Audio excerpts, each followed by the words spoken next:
because there is a this if you look at a particle of water on the surface, then say the particle of mass m, then the weight is mg and the pseudo force is ma, and this a is equal to g, so this is also mg. So this is the net force, and the liquid surface is perpendicular to the net force, and a tank, spherical tank, half fill. So half fill means it is this way.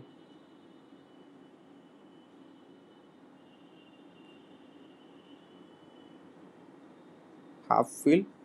So that's the effective gravity is this way, g root 2, right? So g, so mg plus mg, net force on the particle, is m into g root 2. So this g root 2 is the effective gravity. So this is at a direction making 45 degree with horizontal and vertical too. So this we can write g effective is equal to g root 2, and maximum pressure is then at this point. This point has maximum pressure. So here pressure is maximum, and P max, that is maximum pressure, gauge pressure, is the height is, obviously the height is equal to radius r. So r rho into the effective value of g, that is g root 2. So what is r? 1.2. What is rho? zero point 0.8 times 10 to the power 3, and g is 10 and into root 2. So this happens to be equal to P max. So that's unit Newton per meter square. 9600 root 2 Newton per meter square. Okay. So height h is 19.6, means 2g. If g is 9.8, g is 9.8 meter per second square. So 19.6 meter means 2g meter actually. So it starts from rest. So when the ball reaches the surface of water, it has got a velocity of how much? V is equal to root over 2gh, that is root over 2g multiplied by 2g, that's 2g. Okay, then it goes up to a certain depth, so you have to find out what is the depth. Okay. Let the depth be small h. Now while it is going inside water, what is the weight? Weight is equal to v into rho solid into g, and the buoyancy force is v rho into g, where rho is the density of water. So there is an upward acceleration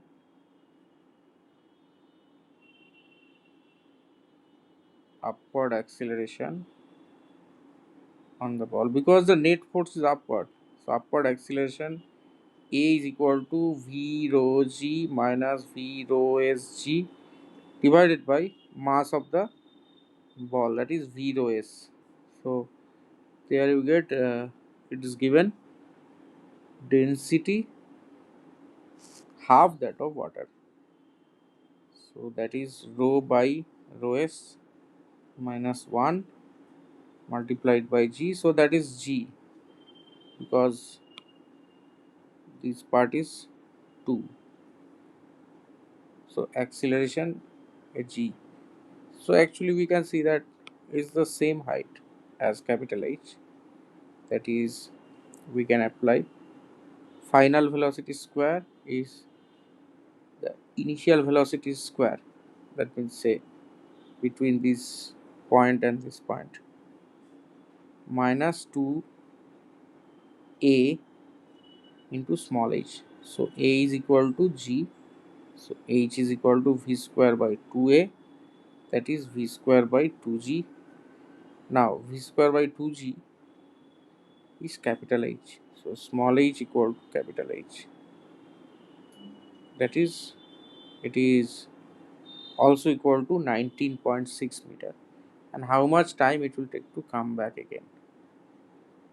So from rest till the surface of the water, how much time it takes? So it gains a speed v. So v is equal to at, where t is the time it takes to move from this lowest point to the top point. So that is t. So therefore this t is equal to v is 2g divided by a, that is g. So that is 2 seconds. So the total time is 4 seconds.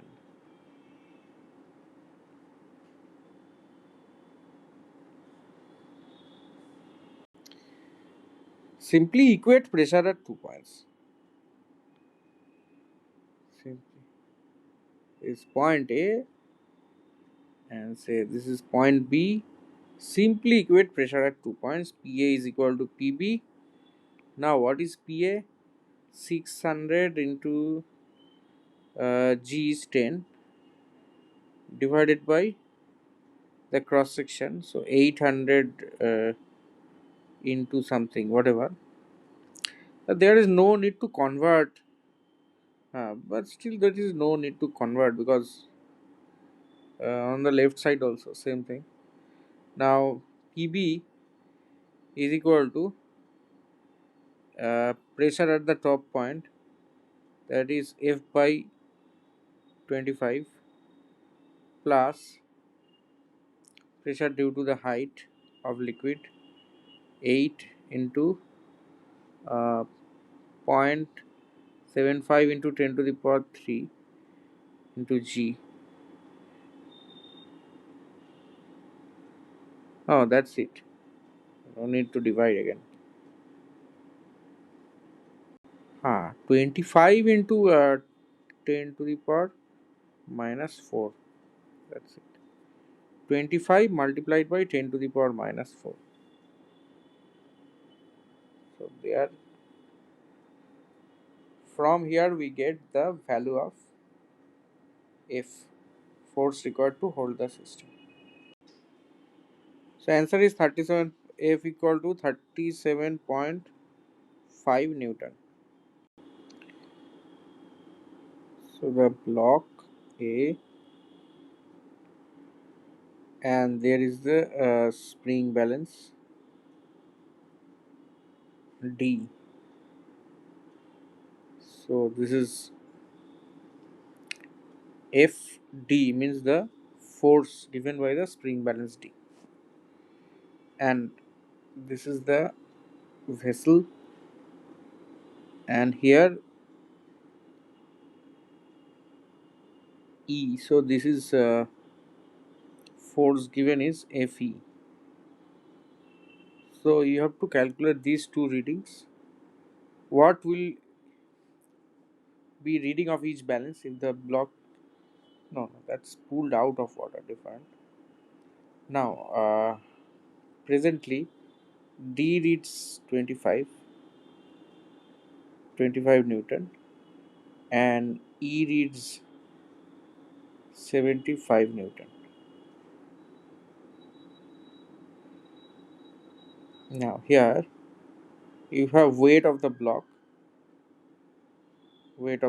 W, and buoyant force on the block B.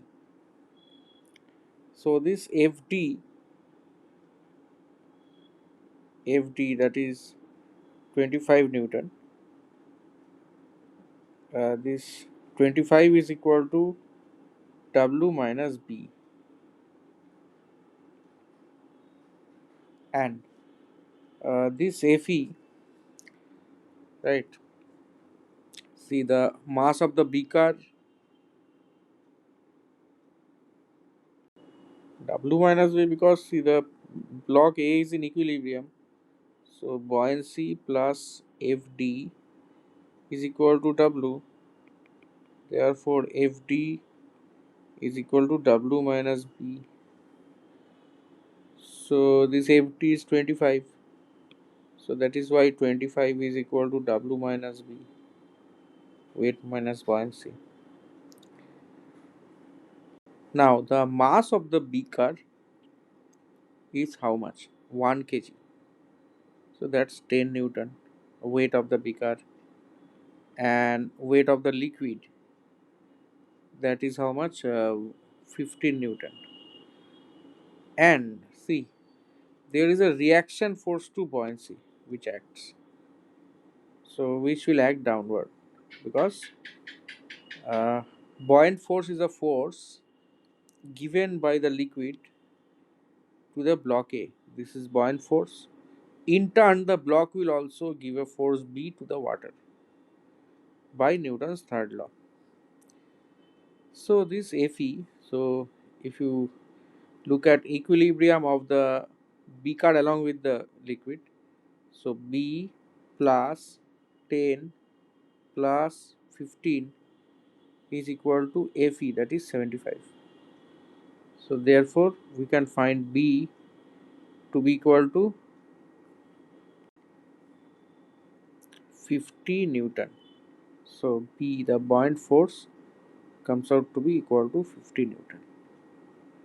Let this be equation 2. Now it's given what is the density of block and the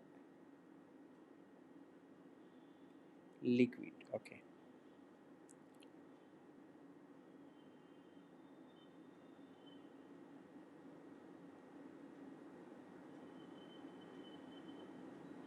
So W minus B is given as 25. B is equal to 50. So from equations 1 and 2, from 1 and 2, we can get the value of W. W is equal to 50 plus 25, that is 75 Newton. Okay, now we have to find density of block and solids. So let rho S be density of block and rho is density of liquid.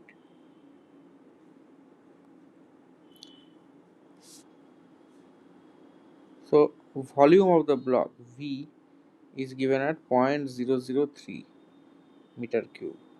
Now V rho S G is equal to weight, and V rho G is equal to buoyancy. Now G is equal to 10 and V is equal to 3 by 1000. So this rho is 2500 kg per meter cube, and rho for the liquid is 5000 by 3 kg per meter cube. If the block is pulled out of water, only forget about the buoyant force. Then reading of D will be 75 Newton, that is 7.5 kg. If the block is removed, that is part 2 of the question, block is removed, yes, part 2, then 75 Newton, that is 7.5 kg, and the other one reading, so that's the reading of D, and the reading of E will be 25 Newton, that is 2.5 kg. Okay. So solid cube, which is face,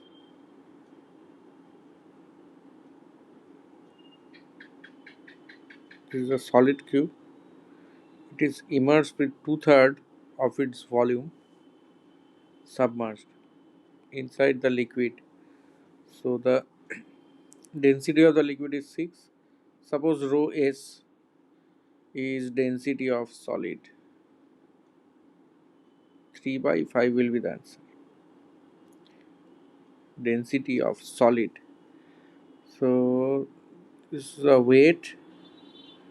Weight is equal to V rho s g, and buoyancy is equal to uh, two-third V times 6 into g. Now for the floating body, weight is equal to buoyancy, implies two-third V into 6g is equal to V rho sg. That means rho s is equal to 4 gram per cc. Now, so another liquid is poured. What fraction of volume will remain immersed in the liquid? So water is poured actually on top. So this water is poured on top to completely cover the cube, and downwards you have that same liquid.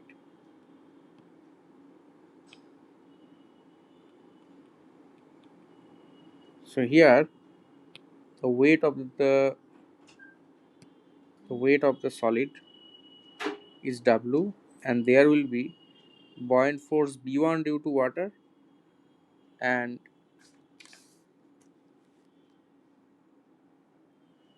B2 due to the liquid. So what fraction of the volume? Let the fraction be x. So x times V, and this is inside water, 1 minus x times V. So therefore weight equal to B1 plus B2. So B1 buoyancy due to water. So 1 minus x V times 1 times G, water density 1. So B2 is equal to x V into 6 into G. So there you substitute in the equation, you get x is equal to 3 by 5. See, there is a U tube like this. Now we will draw two diagrams. One before pouring water and the right one after pouring water.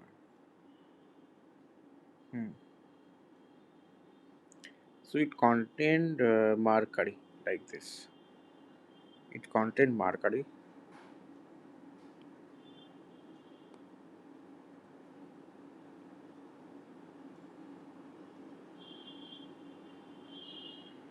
Now water is poured here in the left limb, right? Is given water is poured on one limb until the level of mercury is depressed 2 centimeter in the leg. So let us draw the initial level of mercury as this by this green one. So initial level of mercury.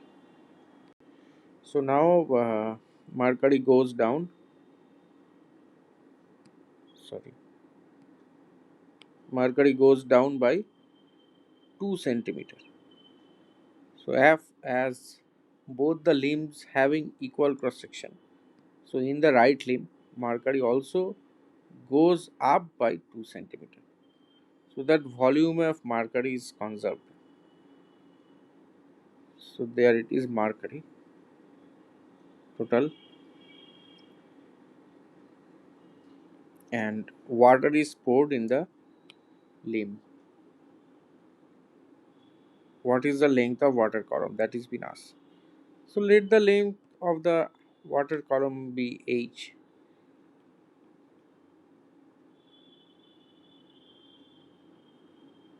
So 8 centimeter. Now at the 2 points here as shown in the figure, at the 2 points A and B in mercury in the same horizontal level, we can equate pressure, that is Pa is equal to Pb, as it is same atmospheric pressure from both sides. So just H into density of water 1 into G. Pb is 2 plus 2, that is 4, into 13.6 into G. So implies H is equal to 54.4 centimeter.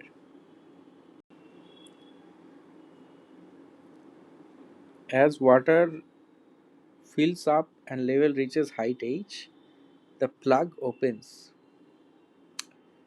On the plug, buoyancy does not act. Buoyancy acts when liquid pressure acts from both top and bottom, or from bottom at least. But here, bottom is not exposed to water. See, this plug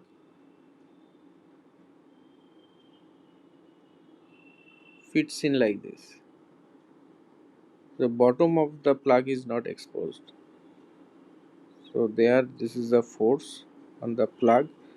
Say this force is F, and the float is like this. So this total height H,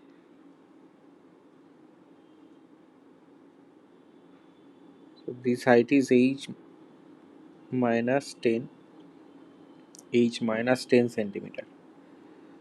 So on the float, the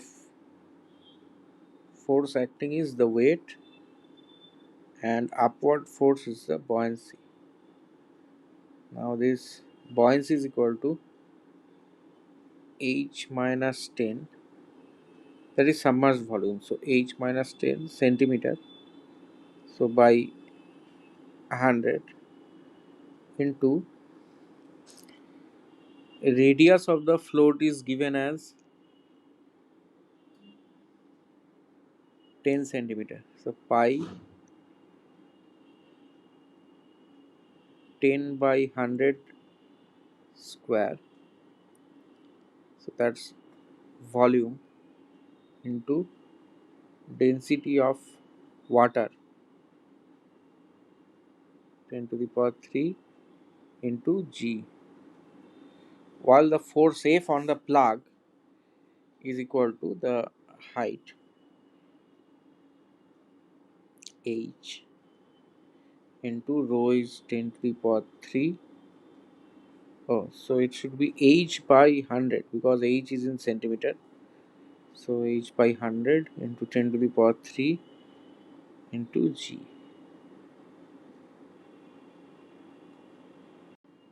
Oh, so that's so F is pressure, that is H rho G, into area pi into radius is 5, so 5 by 5 centimeter radius. Circular plug of diameter 10 centimeter, radius 5 centimeter. So that's the force. So now we can balance actually. That's 30 Newton plus F is equal to B. So 30 plus F is equal to buoyant force B. So answer is this H equal to 3 plus pi divided by 3 pi multiplied by 40, this much centimeter. So this is H is this much centimeter. And there is one more part to this question.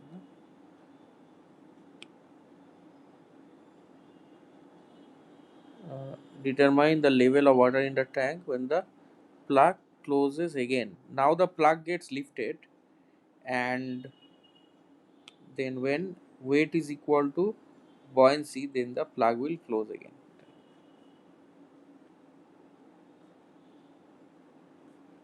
Because plug has negligible volume, negligible buoyancy.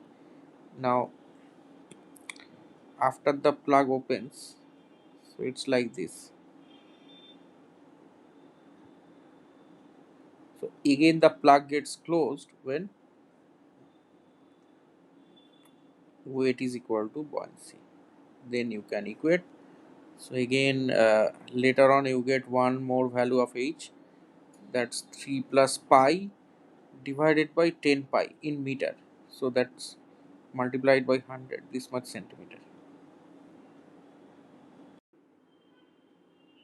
So this is the axis about which the tube is rotated, and omega be the angular velocity of rotation, and there is the tube.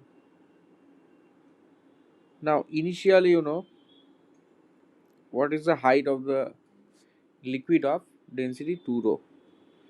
See, you can, so at start you could equate pressure at A is equal to pressure at B. So for the right liquid, as density is twice, so the height will be 4a by 3. Obviously the height will be half.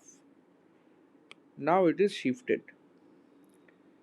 So the junction, the interface shifts by a distance 2a by 3 towards B. So that's point A, this is point B. So it was at height, so 8a by 3, so it will go down. So 8a by 3 minus 2a by 3 is how much? 6a by 3, that is 2a. So this is the liquid of density rho.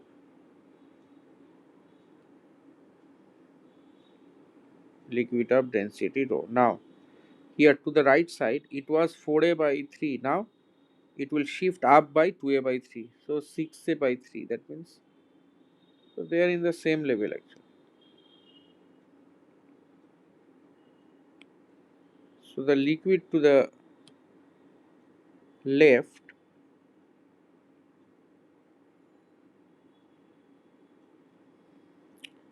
is there. Now, so this height is also 2a. Now, so so a minus 2a by 3 is how much? So that is a by 3. Now, how to find out the angular speed? What we can do, we can choose a cylinder here from A to B. Now, pressure is this PA.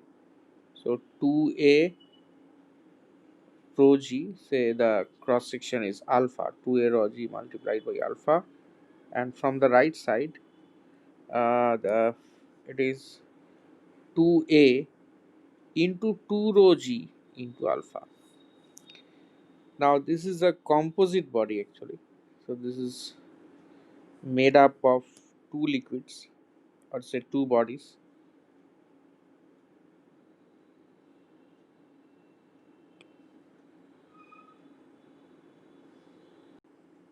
So what we can do is that choose that.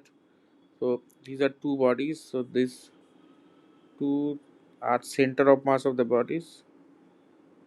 So body 1, so A1, so acceleration of center of mass of the left liquid, and A2 is acceleration of center of mass of the right liquid, right?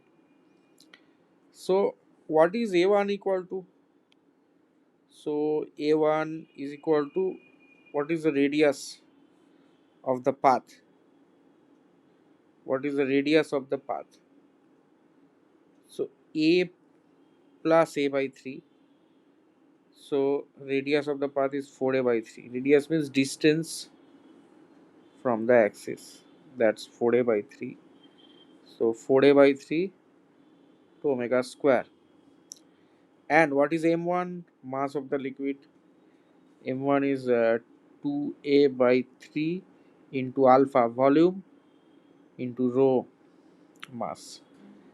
Now what is A2? A2 is how much? Distance of the midpoint from the axis. So we have to find radius of the path, right? R2.